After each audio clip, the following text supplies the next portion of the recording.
ازراہ مذاق، معاذ اللہ، مولا علی کرم اللہ تعالی وجہ الکریم کا مذاق اڑانے کے لیے بھکاری کو کہا ان کے پاس جاؤ تو وہ تمہیں عطا کریں گے. وہ بھکاری آپ کے پاس آیا، بظاہر مالی طور پر آپ کے پاس کوئی چیز ایسی نہ تھی کہ آپ اسے دیتے. آپ نے کیا کہا کہ اس نے ہاتھ پھیلایا ہوا تھا تو آپ نے 10 بار درود پاک پڑھا اور اس بھکاری کی ہتھیلی پر دم کر دیا اور اسے کہا کہ مٹھی بند کر، اور وہاں جا کر کھولو. جن لوگوں نے میرے پاس بھیجا ہے نا، جن غیر مسلموں نے مذاق اڑانے کے لیے بھیجا، جاؤ ان کے پاس جا کے مٹھی کھولنا. اچھا وہ سارا دیکھ رہے، وہ اور ہنسنے لگے کہ کچھ بھی نہیں دیا، پھونک مار دی اور کہا مٹھی بند کرو، جا کے ادھر کھول دینا. تو یہ بھکاری گیا اور جا کر جب ان غیر مسلموں کے سامنے مٹھی کھولی تو اس مٹھی میں دینار موجود تھا. دینار کہتے ہیں سونے کی اشرفی کو. اب جب یہ کرامت دیکھی تو کئی غیر مسلم کلمہ پڑھ کر مسلمان ہو گئے. یہ درود پاک کی بھی فضیلت ہے اور درود پاک پڑھا کس نے یہ اس کی بھی فضیلت ہے. سبحان اللہ.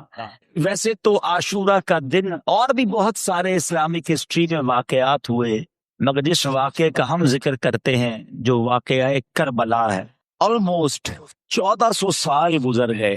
ہم میں سے کئیوں کے والدین کا انتقال ہو گیا ہوگا، دادا دادی دنیا سے چلے گئے ہوں گے، کسی کی ماں کو والد کو گئے ہوئے 4 سال 5 سال 10 سال ہو گئے ہوں گے، مگر 2 4 5 سال کے بعد غم کی شدت کم ہو جاتی ہے.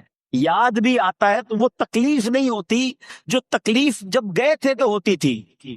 مگر یہ کیسا واقعہ ہے کہ 1400 سال گزر گئے، آج بھی جب اس واقعے کا ذکر ہوتا ہے تو عاشقان اہل بیت کے دل چھلنی ہو جاتے ہیں، آج بھی دل غم سے لبریز ہو جاتا ہے. آپ امام علی مقام، امام عرش مقام، امام تشلا کا امام حسین رضی اللہ تعالی عنہ نواسہ رسول ہیں، مولا کائنات مولا علی اور جگر گوشہ رسول سیدہ فاطمہ بطول کے شہزادے ہیں. امام حسین رضی اللہ تعالیٰ عنہ 5 شعبان 4 ہجری کو مدینہ منورہ میں پیدا ہوئے. پیارے آقا علیہ الصلوۃ والسلام نے آپ کا نام حسین اور شبیر رکھا.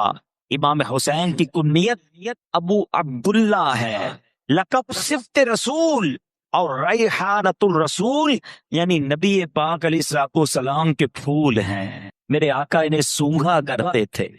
امام حسین کی جو سٹارٹ ہے نا، ذرا اس کو سمجھو. ہمارے گھر میں جب کوئی بچہ پیدا ہوتا ہے ہم کوشش کرتے ہیں کسی بزرگ کی جو ہے وہ تحنیک کہتے ہیں، اس کو گٹی کہتے ہیں، کہ ان کے منہ سے کچھ شہد چٹا کر انہیں لگا دیں، یا کوئی بزرگ آ کر جو ہے ان کے کانوں میں اذان دے دیں. مسجد کے امام صاحب کو بلایا جاتا ہے، ایسا ہی ہے نا، اچھی بات.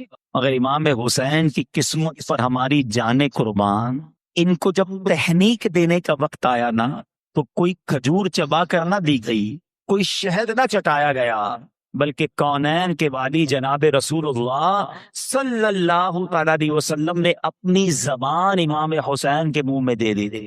یعنی لعاب رسول نبی پاک علیہ الصلوۃ والسلام کے مبارک لعاب سے پہلی غذا جو اس جسم میں جا رہی ہے وہ پیارے آقا کا لعاب دہن ہے. اچھا، پہلی آواز کیا سنی امام حسین نے؟ آئے ہائے، ان کی قسمت دیکھو. ان کے کانوں میں آواز پہلی آتی ہے اللہ اکبر اللہ اکبر، اللہ کا نام لیا جاتا ہے، مگر وہ نام لینے والا کون ہے؟ وہ حبیب خدا ہے.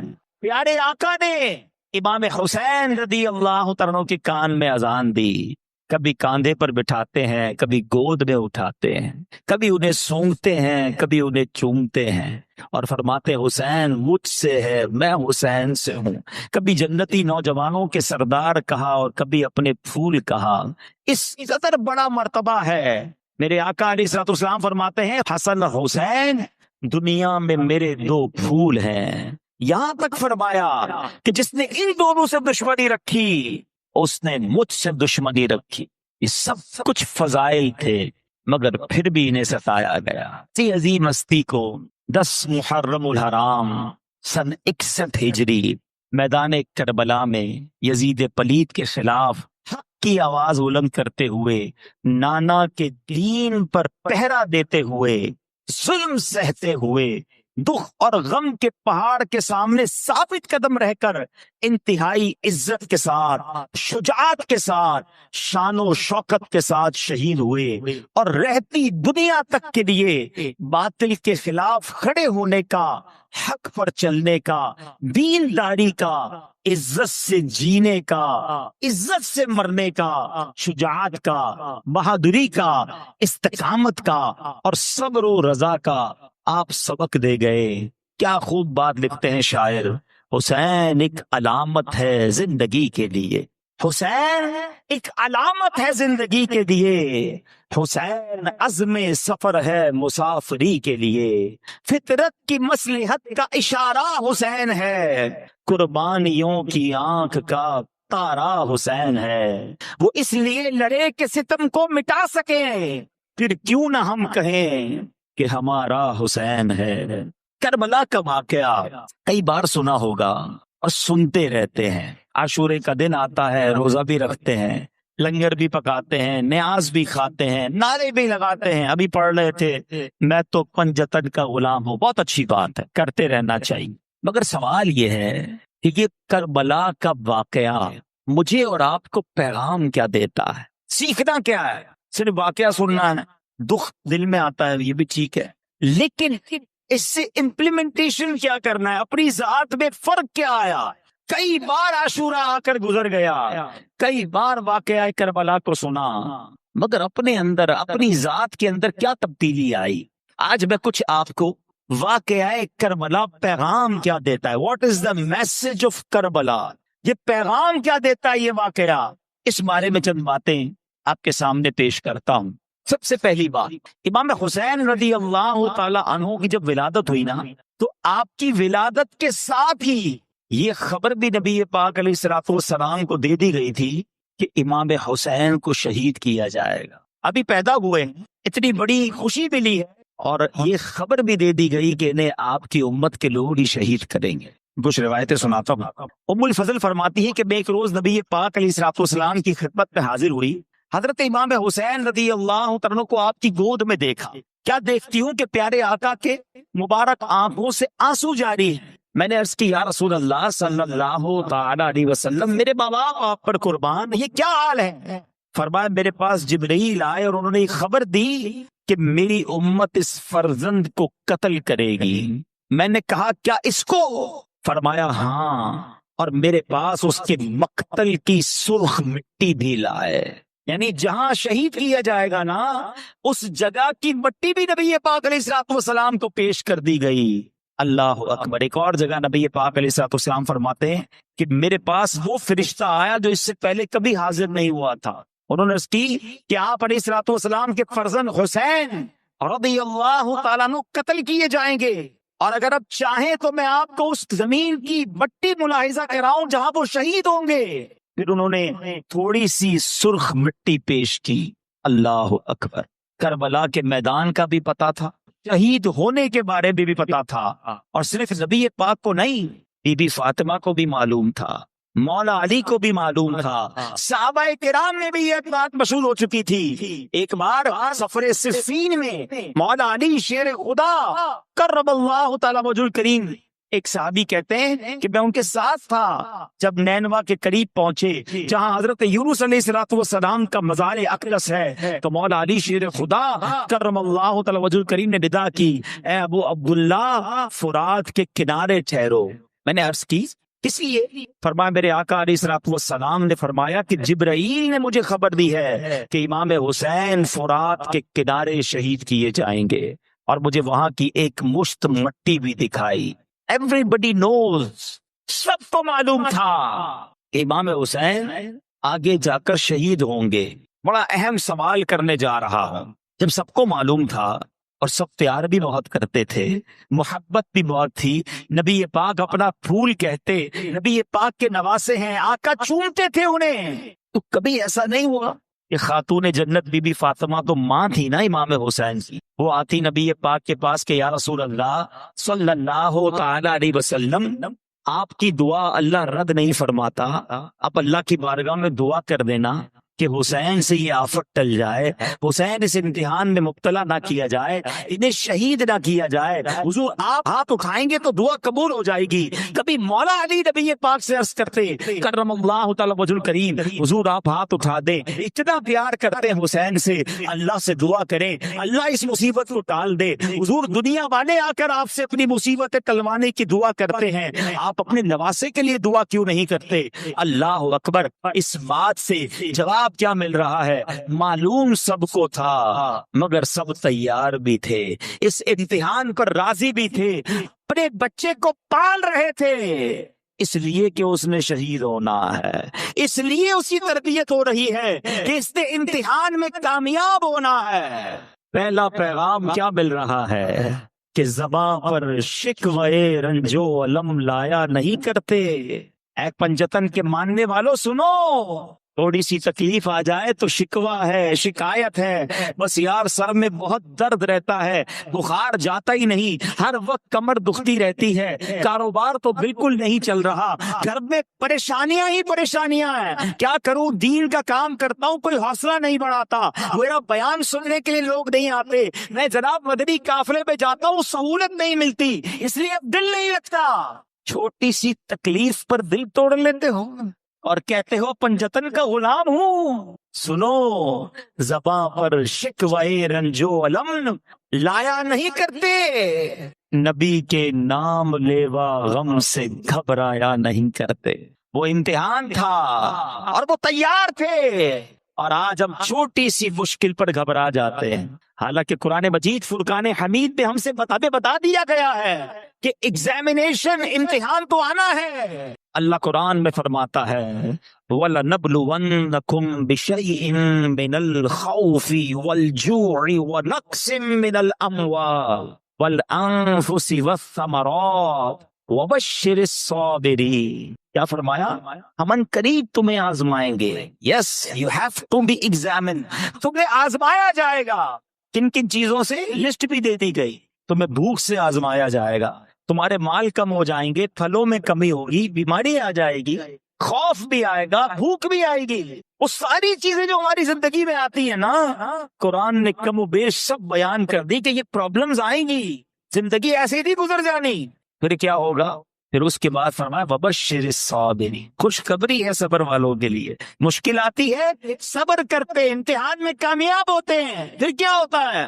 الَّذِينَ إِذَا أَصَابَتْهُمْ مُصِيبَةٌ، جب وہ کسی مصیبت سے گرفتار ہوتے ہیں پھر کیا کہتے ہیں؟ قَالُوا إِنَّا لِلَّهِ وَإِنَّا إِلَيْهِ رَاجِعُونَ، ہم اللہ ہی کا مال ہے اور اسی کی طرف لوٹائے جائیں گے۔ پہلے سے تیار رہتے صبر والے، اللہ والے مشکل کے لیے ریڈی رہتے ہیں، اور ہم اپنے آپ کو کربلا والوں کا غلام تو کہتے ہیں، مگر چھوٹی سی مشکل آئے تو ایسی پریشانی کا اظہار کریں گے، اتنے شکوے، اتنی شکایات، اور اللہ کی بارگاہ میں کمپلین ہو رہی ہوتی، پتہ نہیں کیا غلطی ہو گئی۔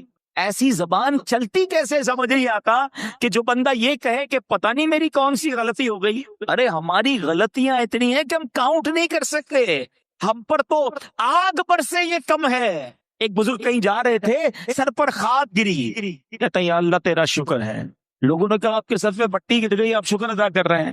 کہتے ہیں عمل تو ایسے ہے کہ آگ گرنی چاہیے، عمل تو میرے ایسے ہیں کہ آگ برسنی چاہیے تھی، مٹی گری ہے اس لیے اللہ کا شکر ادا کر رہا ہوں۔ اپنے اعمال اتنے برے ہوتے تھے، ہم یہ کیسے کہہ سکتے ہیں کہ میرا قصور کیا ہے؟ اللہ اکبر، اللہ کھانا دے رہا ہے، روٹی دے رہا ہے، سانس دے رہا ہے، اس نے آزا سلامت رکھے بہت کچھ دیا ہمیں۔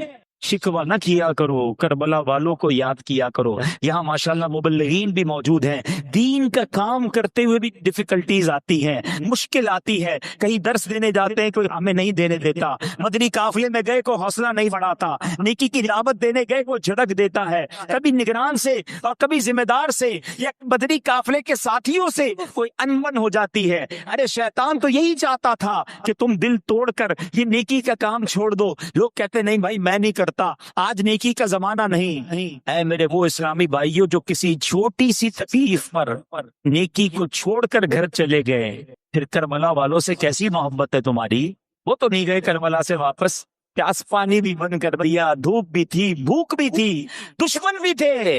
امیر اہل سنت کا وہ شعر سن لو آپ کہتے ہیں پیارے مبلغ معمولی سی مشکل پہ تو گھبراتا، پیارے مبلغ معمولی سی مشکل پہ تو گھبراتا ہے، دیکھ حسین نے دین کی خاطر سارا گھر قربان کیا۔ تو ہمیں مشکل سے گھبرانا نہیں ہے، امتحان آنا ہے، خوش نصیب وہ ہے جو امتحان میں صبر کا دامن تھامتا ہے۔ کربلا کا دوسرا پیغام، امام حسین رضی اللہ تعالیٰ لڑنے تو نہیں گئے تھے، آپ کو تو خط لکھ کر بلایا گیا تھا، لڑنے کے لیے فیملی لے کے کون جاتا ہے؟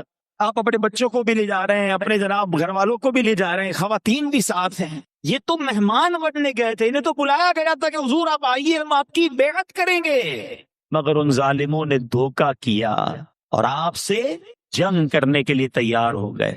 مگر یہاں ایک سوال پیدا ہوتا ہے کہ امام حسین چاہتے تو کمپرومائز کر لیتے، بات مان لیتے ہوں۔ بہت ساری شریعت میں ایسی اجازتیں ہیں کہ جب جان جانے کا خوف ہو تو بہت سارے ناجائز کام بھی جائز ہو جاتے ہیں، اس کی تفصیل ہے پوری۔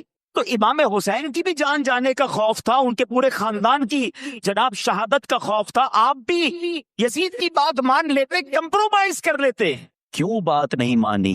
کیوں باطل کے آگے سر نہیں جھکایا؟ وہ جانتے تھے اپنا مرتبہ کہ میں نبی پاک علیہ الصلوۃ والسلام کا نواسا ہوں، رہتی دنیا نے ایک مثال پکڑنی ہے، کیونکہ بات یہ لوگ بھی یہ کہہ دیتے کہ جب امام حسین بات مان سکتے ہیں، امام حسین باطل کے ساتھ ہاتھ ملا سکتے ہیں، باطل کے سامنے کمپرومائز کر سکتے ہیں، تو جناب پہ ہم بھی کر لیں گے۔ انہوں نے سر کٹا دیا، نانا کے دین کے پرچم کو بلند کیا، باطل کے آگے سر نہ جھکایا، رہتی دنیا کے لیے پیغام دے دیا۔ مگر آج امام حسین کا چاہنے والا، کربلا کے والوں کا غلام کہلانے والا، آج لوگ کہتے نظر آتے ہیں کیا کریں جناب، ساری مارکیٹ جھوٹ بولتی ہے، ہم کو بھی جھوٹ بولنا پڑتا ہے، کیا کریں جناب، ہم ملاوٹ نہ کریں، دوسرے لوگ ملاوٹ کر کے مال بیچ دیں گے، ہمیں اپنا کاروبار چلانے کے لیے کچھ نہ کچھ کرنا پڑتا ہے۔ ارے بھائی ہمارے خاندان کے رسم و رواج ایسے ہیں، ناچ گانے ڈول تماشے نہ کریں تو خاندان والے مذاق اڑائیں گے، ہمیں شادی میں کرنا پڑتا ہے۔ دوست کہتا ہے ارے سارے دوست غلط کام کرتے ہیں، میں ان کا ساتھ نہ دوں تو وہ میرا مذاق اڑاتے ہیں۔ اللہ اکبر، میں آپ سے پوچھتا ہوں یہ حسینیت ہے یا یزیدیت ہے؟ امام حسین جان قربان کر دی، 6 مہینے کے علی اصغر کو بھی شہید کروا دیا، مگر باطل کے آگے سر نہیں جھکایا۔ اور آج تھوڑے پیسوں کے لیے، چند لوگوں کو خوش کرنے کے لیے، کیا کروں سیٹھ ناراض ہو جائے گا اس لیے میں نماز نہیں پڑھتا، نوکری میں اجازت نہیں ملتی، تمہیں شرم نہیں آتی؟ تم چند پیسوں کی خاطر نماز ضائع کر دیتے ہو۔ وہاں تلواروں کے سائے تھے مگر میرے امام نے وہاں بھی سجدے کیے، کربلا کی تپتی ریت پر بھی نمازیں ادا کی گئیں۔ سوچئے جو بات بات پر کمپرومائز کرتے ہیں، بیرون ملک میں رہنے والے مجھے سن رہے ہوں گے، کیا کریں جناب، ہمارے ملک میں تو کرنا پڑتا ہے، یہاں رہنا ضروری ہے، یہاں رہنے کے لیے سارے کام کرنے ہوں گے۔ ارے کس نے کہا تمہیں وہاں رہنا ضروری ہے؟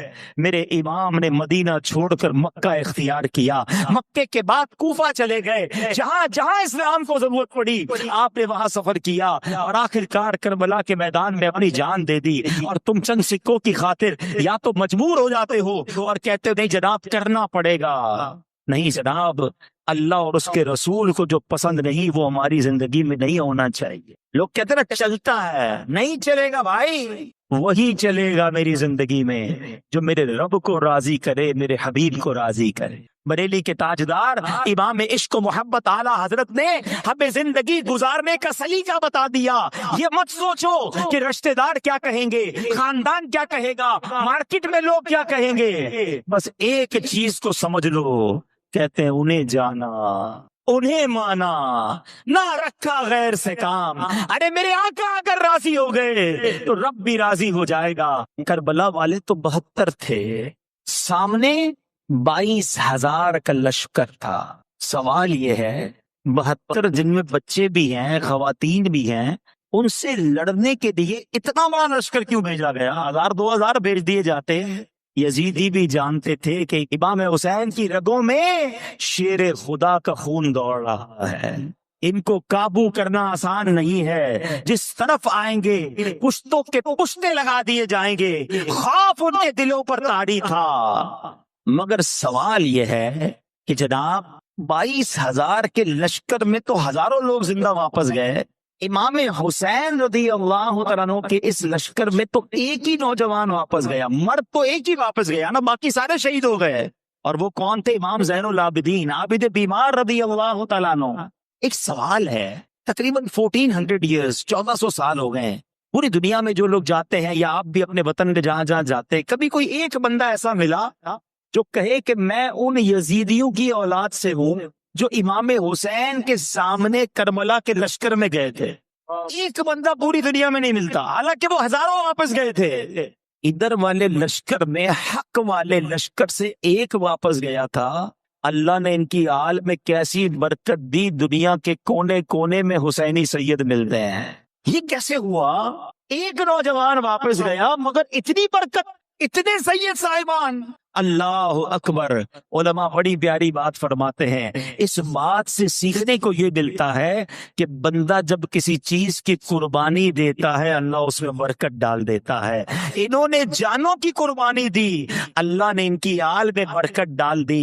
اے میرے بیٹے اسلامی بھائیوں، آپ اپنی جس چیز میں برکت چاہتے ہیں وہ اللہ کی راہ میں قربان کریں، اللہ کی راہ میں صرف کریں، اللہ اس میں برکت ڈال دے گا۔ آپ اپنی جان میں برکت چاہتے ہیں، اپنی باڈی سے دین کی خدمت کرنا شروع کر دیں، اپنے جسم کو دین کے کاموں میں استعمال کریں، نمازیں پڑھیں، سفر کریں دین کی خاطر، اللہ آپ کی جان میں، آپ کی صحت میں برکت ڈال دے گا۔ آپ چاہتے ہیں آپ کی زبان میں برکت آ جائے، آپ کی گفتگو میں برکت آ جائے، اس زبان سے درود پڑھنا شروع کریں، اس زبان سے آپ ذکر اللہ کرنا شروع کریں، اس زبان سے نیکی کی دعوت دینا شروع کریں، اللہ آپ کی گفتگو میں برکت ڈال دے گا۔ آپ چاہتے ہیں آپ کی سوچ بریلینٹ ہو جائے، آپ کا ذہن زبردست ہو جائے، ذہانت بڑھ جائے، اپنے ذہن سے دین کے بارے میں سیکھنا شروع کریں، اسی ذہن سے پلاننگ کریں کہ میں کیسے دین متین کی خدمت کر سکتا ہوں، اللہ کریم آپ کی ذہانت میں برکت ڈال دے گا۔ آپ چاہتے ہیں آپ کے مال میں برکت ہو جائے، اپنا مال اللہ کی راہ میں خرچ کرنا شروع کریں، اللہ آپ کے مال میں برکت ڈال دے گا۔ کربلا کا میدان یہ بھی پیغام دیتا ہے کہ جو چیز اللہ کی راہ میں قربان کی جائے اللہ اس میں برکت ڈال دیتا ہے۔ ایک اور بات، ایک اور پیغام کربلا سے کیا ملتا ہے کہ جب امام حسین رضی اللہ تعالی عنہ کو شہید کیا گیا، ایگزیکٹلی اس ٹائم امام حسین کس حالت میں تھے رضی اللہ تعالیٰ عنہ؟ آپ سجدے میں تھے۔ جب سر انور کو جسم سے الگ کیا گیا، شہید کیا گیا، آپ سجدے میں تھے۔ یہ کیا میسج ہے، یہ کیا پیغام ہے کہ امام حسین اور ان کے رفقا نے تلواروں کے سائے میں بھی سجدے قضا نہیں کیے، نمازیں قضا نہیں ہوئی۔ آج کربلا کے ان اسیران اور ان شہداء کا غلام کہلانے والا، پنجتن کا غلام کہلانے والا، اس سے سوال ہے کہ وہ کربلا کے میدان میں نماز قضا نہ کریں اور تم بستر پر سوتے رہو اور تمہاری نماز قضا ہو جائے، پنکھے لگے ہوئے مسجدوں میں، کوئی روکنے والا نہیں، پھر بھی تمہاری نمازیں قضا ہو جائے۔ اپنے آپ سے پوچھئے کہ یہ واقعی میں کربلا والوں کا غلام ہوں، پنجتن کا غلام ہوں؟ کربلا کا میدان پیغام دیتا ہے کہ کیسی ہی سچویشن کیوں نہ ہو نماز قضا نہیں کرنی ہے۔ مگر آج بہت بڑی تعداد مسلمانوں کی نماز نہیں پڑھتی۔ آؤ میں بھی نیت کروں اور آپ بھی نیت کریں کہ آج کے بعد ہماری کوئی نماز قضا نہیں ہوگی۔ جب سر انور کو نیزے پر اٹھایا گیا، سر شہید ہو چکا ہے، جسم سے الگ ہو چکا، یہ کرامت بھی امام حسین کی ہے، لیکن جب نیزے پر اٹھایا گیا تو نیزے پر بھی وہ سر انور تلاوت کر رہا ہے۔ عبادت ہو تو ایسی ہو، تلاوت ہو تو ایسی ہو، عبادت ہو تو ایسی ہو، تلاوت ہو تو ایسی ہو، سر شبیر تو نیزے پہ بھی قرآن سناتا ہے۔ اب بتاؤ یہ کیا پیغام مل رہا ہے کربلا کے میدان سے؟ کہ دیکھو امام حسین یہ پیغام دے رہے ہیں کہ تلاوت قرآن کو نہیں چھوڑنا، اور آج کربلا والوں کا غلام کہلانے والا بہت بڑی تعداد میں ایسے جن کو قرآن پڑھنا ہی نہیں آتا، تلاوت تو دور کی بات ہے، صحیح معنوں میں قرآن ہی پڑھنا نہیں آتا۔ میں آپ سے پوچھتا ہوں یہ کیسی کربلا والوں کی غلامی ہے؟ صرف لنگر پکانا ہی ان کی غلامی ہے؟ صرف نعرے لگانا ہی ان کی غلامی ہے؟ ان کے فٹ اسٹیپ پر، ان کے نقشے قدم پر چلنا ان کی غلامی ہے؟ یقیناً لنگر بنائیں، یقیناً ان کی منقبتیں پڑھیں، محبت میں اضافہ ہوتا ہے اس سے، مگر اصل جس کو کہیں کہ روح ملے گی، برکت ملنی ہے، کہ حسینی کہلانے والا 5 وقت کا نمازی ہو، وہ روزانہ تلاوت کرنے والا ہو، اس کی قرآن سے دوستی ہو۔ آؤ کربلا کے اس پیغام کو آج لے کر جاؤ۔ کیا خوبصورت شخصیت ہے امیر اہل سنت، کتنا پیارا مدنی پھول ہمیں نیک اعمال میں دے دیا، حسینی کاروان میں گویا شامل کرنے کے لیے، اور امام حسین کے نقش قدم پر چلنے کے لیے ہمیں ایک مدنی پھول دیا کہ روزانہ کم از کم 3 آیتوں کی تلاوت، ترجمہ اور اس کی تفسیر پڑھی جائے، تاکہ روز قرآن سے تعلق جاری رہے۔ تو نیت کریں انشاءاللہ صحیح مخارج کے ساتھ قرآن سیکھیں گے بھی اور پڑھیں گے بھی انشاءاللہ۔ ویسے تو بہت ساری باتیں کربلا کے میدان سے ہم سیکھ سکتے ہیں، ایک آخری بات، اور وہ ہے اسلامی بہنوں کے لیے، ٹھیک ہے، وہ بھی سننی ہوں گی، اور آپ بھی اپنے گھر والوں کو یہ پیغام دیں۔ کربلا کے اس میدان میں خواتین بھی تھی، خیموں میں تھی، ٹھیک ہے، اتنے بڑے بڑے سانحے ہوئے ہیں، سرتاج شہید ہو رہے ہیں، بچے شہید ہو رہے ہیں، بھائی شہید ہو رہے ہیں، مگر کیا وہ بے پردہ خیموں سے باہر آئیں؟ اس کیفیت میں بھی پردہ داری باقی رہی، حیا کی چادر باقی رہی، مگر آج اپنے آپ کو امام حسین اور پنجتن کا غلام کہلانے والے گھرانے کا حال یہ ہے کہ عورتیں بے پردہ بازاروں میں گھوم رہی ہیں، وہ اس کیفیت میں بھی پردے میں ہیں، اور آج یہاں فیشن کر کے ہماری مسلمان بہنیں جو ہیں، کیا کچھ ہو رہا ہے گھروں میں بتانے کی حاجت نہیں۔ خدارا اگر سچی پنجتن کی غلامی اختیار کرنی ہے نا تو پردہ اختیار کیجیے، نماز اختیار کیجیے، تلاوت اختیار کیجیے، تقوی اور پرہیزگاری اختیار کیجیے، باطل کے آگے، حرام کاموں کے آگے سر جھکانا نہ سیکھو بلکہ ڈٹ جاؤ۔ سچی بات پتہ ہے کیا، عشق رسول کا اور سچی حسینیت کا امتحان جب ہوتا ہے جب سامنے کچھ پیسے آ جائیں، سامنے کوئی زندگی کی بڑی خواہش پوری ہوتی نظر آئے، اور اب یہ پتہ چلے کہ یہ پیسے لوں گا تو اللہ ناراض ہو جائے گا، اللہ کے حبیب ناراض ہو جائیں گے، امام حسین کو کیا منہ دکھاؤں گا، ارے یہ زندگی کی بڑی خواہش تو پوری ہو رہی ہے، یہ بڑا ارمان پورا ہو رہا ہے، مگر یہ کام کر لوں گا تو امام حسین کو کیا منہ دکھاؤں گا۔ اب امتحان ہے۔ اب میں آپ سب سے آخری بات کہہ رہا ہوں، قیامت کے دن ہم سب چاہتے ہیں نا ہمارا حشر پنجتن پاک کے ساتھ ہو، نبی پاک کے ساتھ ہو، مولا علی کے ساتھ ہو، امام حسین کے ساتھ ہو، بی بی فاطمہ کے ساتھ ہو، حسنین کریمین کے ساتھ ہو، 4 یاروں کے ساتھ ہو۔ اگر تمنا تو یہ ہے، لیکن اگر قیامت کے دن امام حسین نے مجھ سے اور آپ سے سوال کر لیا کہ میں نے تو نانا کے دین کے لیے سارا گھر قربان کر دیا، تم نے کیا خدمت کی ہے، تم کیا کر کے آئے ہو؟ علی اصغر سے ملاقات ہو گئی رضی اللہ تعالیٰ عنہ، انہوں نے ہم سے سوال کیا کہ میں تو 6 مہینے کا تھا، مجھے شہید کر دیا گیا، بتاؤ تم نے میرے نانا کے دین کی کیا خدمت کی ہے؟ کوئی جواب ہے ہمارے پاس؟ اللہ سلامت رکھے دعوت اسلامی کے ماحول، اگر اس ماحول سے وابستہ رہے نا اور اپنے جذبے بڑھاتے رہے اور یہ جذبہ بنا لیا کہ میں نے بھی کچھ دین متین کی خدمت کر کے جانا ہے، میں نے بھی پرچم اسلام اونچا کر کے جانا ہے، اس دین کا نام روشن کرنا ہے، تاکہ کچھ میں بھی عرض کر سکوں کہ حضور اپنے حصے کا کام میں بھی کر کے آیا ہوں۔ دعوت اسلامی کے ماحول سے وابستہ رہیں گے، مدنی قافلوں میں سفر کرتے رہیں گے، اللہ وہ دن لایا ملک بھر میں اور آگے جا کر اتنے سینئر ہو جائیں کہ بیرون ملک میں بھی سفر کریں، غیر مسلموں کو مسلمان کریں، ہماری وجہ سے مسجدیں بنے، مدرسے بنے، علماء بنے، حفاظ بنے، اللہ ہم سے دین کے کچھ ایسے کام لے لے، ہم دعا کرتے ہیں جو مرنے کے بعد بھی ہمارے لیے صدقہ جاریہ کا باعث ہو جائیں۔ یہ سارے کام کرنا دعوت اسلامی کے مدنی ماحول میں، اس نیک ماحول میں بڑے آسان ہیں، اگر ہم اس کے ساتھ وابستہ رہیں، وقت دیتے رہیں، سیکھتے بھی رہیں اور اپنا جذبہ بڑھاتے رہیں، تو انشاءاللہ امام حسین رضی اللہ تعالیٰ عنہ کے نقش قدم پر چلنا نصیب ہو جائے گا، اور اللہ نے چاہا قیامت کے دن جب پنجتن پاک کی بارگاہ میں حاضری ہوگی تو وہ بھی کہیں گے کہ یہ واقعی ہمارا غلام ہے، زبان سے بھی کہتا تھا پنجتن کا غلام ہو اور اعمال بھی ایسے کر کے آیا ہے، اور کیا معلوم ایسا کرم ہو جائے کہ پنجتن پاک ہمیں اپنے پیچھے پیچھے جنت میں لے جائیں۔ تو اے میرے میٹھے اسلامی بھائیوں، کربلا کے ان پیغامات کو یاد رکھنا ہے، زندگی حسینی طریقے پر گزارنی ہے، یزیدی طریقے پر نہیں۔ اللہ مجھے اور آپ کو امام حسین اور کربلا والوں کی سچی غلامی نصیب فرمائے۔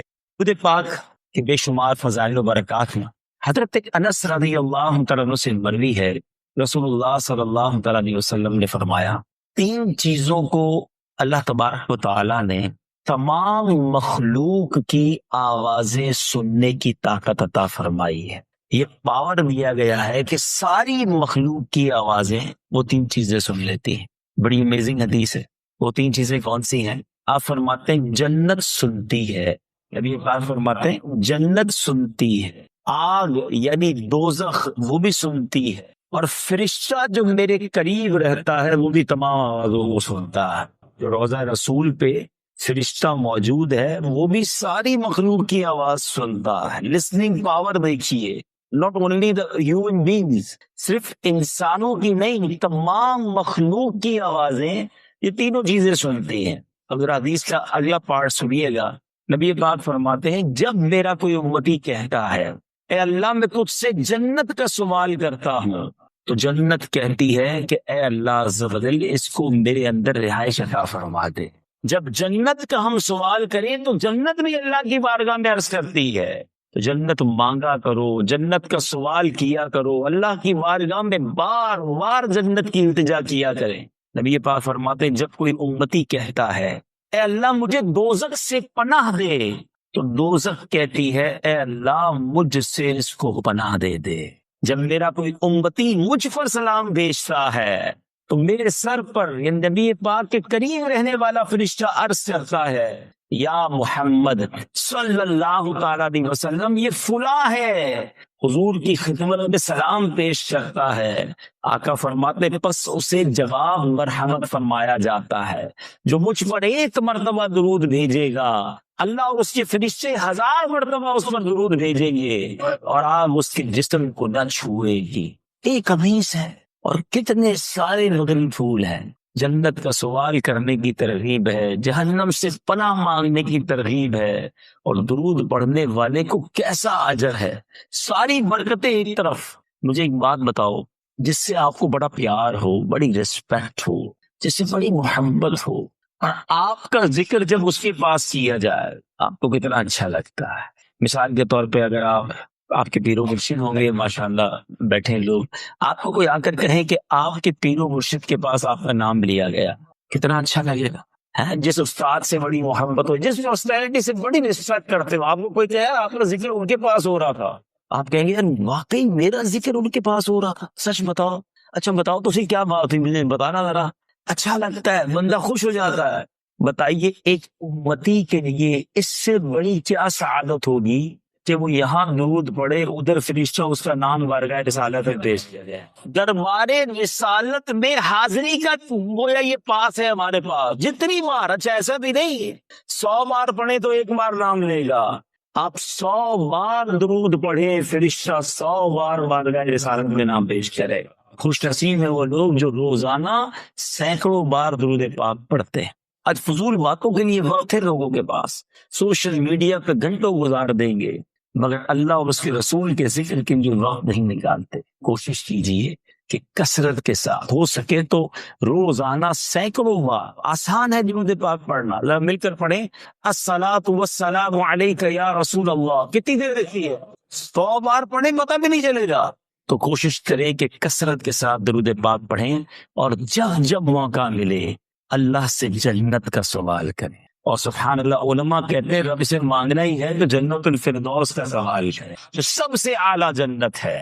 اللہ سے جہنم سے پناہ مانگیں، انشاءاللہ ضرور کرم ہوگا. عاشورہ کا دن جو ہے 10 محرم الحرام، یاد رہے کہ ہسٹری آف یونیورس میں، اس کائنات کی ہسٹری میں اگر موسٹ امپورٹنٹ ڈیز کی لسٹ بنائی جائے تو اس میں سے ایک دن عاشورہ کا بھی ہے. بہت بڑے بڑے ہسٹوریکل جو واقعات ہوئے وہ عاشورہ ہی کے دن، یعنی 10 محرم الحرام کو ہوئے. 10 محرم الحرام کو ہی حضرت آدم علیہ السلام پیدا ہوئے. پہلا انسان اس دنیا میں جس کی تخلیق کی گئی وہ 10 محرم الحرام. حضرت آدم علیہ السلام کی توبہ قبول ہوئی وہ بھی 10 محرم الحرام. انہیں جنت میں جس دن داخل کیا گیا وہ بھی 10 محرم الحرام. یاد رہے عاشورہ کا ہی دن تھا جس دن عرش، کرسی، آسمان، زمین، سورج اور ستارے یہ سب جو بنائے گئے یہ بھی 10 محرم کا دن تھا. دنیا میں سب سے پہلی بارش جس دن نازل ہوئی وہ بھی 10 محرم الحرام ہی کا دن تھا۔ اچھا جناب، پھر اسی طرح حضرت ابراہیم جن کو ابو الانبیاء کہا جاتا ہے، ان کی ولادت بھی 10 محرم الحرام کو ہوئی۔ نمرود کی آگ سے جو نجات ملی وہ دن بھی 10 محرم الحرام ہی کا تھا۔ یہی وہ دن تھا جب حضرت موسیٰ علیہ السلام اور آپ کی امت کو فرعون سے نجات ملی، اس کا لشکر جو دریائے نیل میں غرق ہوا وہ بھی 10 محرم الحرام ہی کا دن تھا۔ حضرت عیسیٰ روح اللہ علی نبی علیہ السلام کی ولادت بھی 10 محرم الحرام کو ہوئی۔ آسمانوں کی طرف جب انہیں اٹھایا گیا وہ بھی دن 10 محرم الحرام تھا۔ اسی دن حضرت نوح علیہ السلام کی جو کشتی ہے وہ کوہ جودی پر آ کر ٹھہری تھی۔ یہی وہ دن تھا جب حضرت سلیمان علیہ السلام کو ملک عظیم عطا کیا گیا، ان کو ایک عظیم حکومت جو عطا کی گئی وہ بھی 10 محرم الحرام کا دن تھا۔ حضرت یونس علیہ السلام جو مچھلی کے پیٹ سے نکالے گئے وہ دن بھی 10 محرم الحرام تھا۔ حضرت یعقوب علیہ السلام کی بینائی کا جو ضعف، کمزوری جو تھی وہ دور ہونے کا دن بھی 10 محرم الحرام تھا۔ حضرت ایوب علیہ السلام نے بڑا صبر کیا، بڑی تکلیفیں سہی، جس دن آپ کی مصیبتوں کو دور کیا گیا، تکلیف کو رفع کیا گیا، وہ دن بھی 10 محرم الحرام کا تھا۔ اسی دن کا روزہ پہلے کی امتوں میں مشہور تھا، یہاں تک کہا گیا کہ رمضان کے روزوں سے پہلے عاشورے کا روزہ فرض تھا، بعد میں وہ منسوخ کیا گیا اور رمضان کے روزے آ گئے۔ اتنا امپورٹنٹ ڈے ہے، مگر پھر ایک ایسا واقعہ ہوا کہ جس نے واقعی بڑے تاریخی واقعات ہیں، لیکن اس واقعے نے اس کائنات کو ہلا کے رکھ دیا۔ رہتی دنیا کے لیے ایک ایسی مثال بن گیا وہ واقعہ، ظلم و جفا کی ایک ایسی آندھی چلائی گئی۔ نبی پاک علیہ السلام کے پیاروں، آپ کی آل اور آپ کے نواسوں کے ساتھ جو کیا گیا کربلا کے میدان میں، کہ کئی دن کے بھوکے پیاسے ہیں، اور جس بات پر زیادہ تکلیف ہوتی ہے تو یہ سب کچھ کرنے والے بھی جو تھے وہ بھی کلمہ پڑھنے والے تھے، اپنے آپ کو نبی پاک ہی کا امتی کہنے والے تھے، اور انہوں نے آقا کی آل کے ساتھ ایسا کیا۔ نواسہ رسول امام حسن اور امام حسین وہ ہیں رضی اللہ تعالیٰ عنہ کہ آقا فرماتے کہ یہ دونوں جنت کے پھول ہیں، میرے یہ دونوں بیٹے، حدیث پاک کا مضمون ہے، جنتی جوانوں کے سردار ہیں۔ جنتی کہہ دینا ہی بہت تھا، ہے جس کو جنتی کہا گیا، نبی پاک کی زبان سے جس کے لیے جنتی نکلا وہ بڑی بات ہے۔ صرف جنتی نہیں، جنتی جوانوں کے سردار ہیں۔ یہ وہ لوگ ہیں، امام حسین کے بارے میں آتا ہے، آقا فرماتے حسین مجھ سے ہے اور میں حسین سے۔ نبی پاک کے امام حسین اور امام حسن کا ایک بڑا کمال کا ایک لقب ہے۔ بہت سارے القاب بڑے بڑے بزرگوں کو ملے، مگر یہ لقب کسی اور کو نہ ملا، اور وہ یہ ہے راکب دوش مصطفیٰ۔ علماء بیٹھے ہیں، یہ کمال کی بات ہے۔ راکب کس کو کہتے ہیں؟ راکب کہتے سواری کرنے والے کو، سوار کو، ٹھیک ہے۔ دوش کہتے کاندھوں کو، یعنی نبی پاک کے کاندھوں پر سواری کرنے والے تھے۔ ایک بار نبی پاک امام حسن کو کاندھے پر اٹھا کے کہیں جا رہے تھے، تو صحابی رسول نے بڑے پیار سے کہا حضور اے برخوردار تمہاری سواری کتنی اچھی ہے۔ بڑا پیار سے نبی پاک کے کاندھوں پر تھے کہ برخوردار تمہاری سواری کتنی اچھی ہے۔ نبی پاک نے بڑی محبت سے فرمایا یہ بھی تو کہو سوار کتنا اچھا۔ Look at the love, look at the interaction کیسا تھا، پیار کیسا تھا، محبت کیسی تھی۔ امام حسین کی سٹارٹنگ سنو، آپ مدینہ منورہ میں پیدا ہوئے، اور ایک اور بڑی یونیک بات شاید آپ کو پہلے نہ سنی ہو، امام حسن اور امام حسین وہ ہیں کہ ان کا جو دوسری زبان میں لفظ جو نام بنتا ہے وہ شبیر اور شبر بنتا ہے، مگر یہ جو لفظ ہے نا حسن اور حسین، آج ایک بڑا یونیک معاملہ چل رہا ہے، چلنے لگے ہاں تو اس پر بھی کچھ بات کر لیں کہ لوگوں میں کمپٹیشن چلا ہوا ہے کہ یار بچے کا نام جب بھی رکھے نا تو ایسا رکھیں جو پورے خاندان میں کسی کا نہ ہو۔ اب یہ یونیکنیس کے چکر میں ایسی بڑی بڑی غلطیاں ہو رہی ہیں، اور جناب کبھی غیر مسلموں والے نام رکھ لیتے ہیں، کبھی ایسا نام رکھتے ہیں جس کا کوئی معنی ہی نہیں بنتا، اور کبھی ایسا نام رکھتے ہیں جس کا معنی بڑا ہی خراب بنتا ہے، لیکن بس الگ سے ہونا چاہیے۔ بھائی کیوں الگ ہونا چاہیے؟ انبیاء کے نام پر، صحابہ کے نام پر، اہل بیت کے نام پر ہمارے بچوں کے نام ہو، تاکہ ان کی برکتیں ہمیں نصیب ہونا۔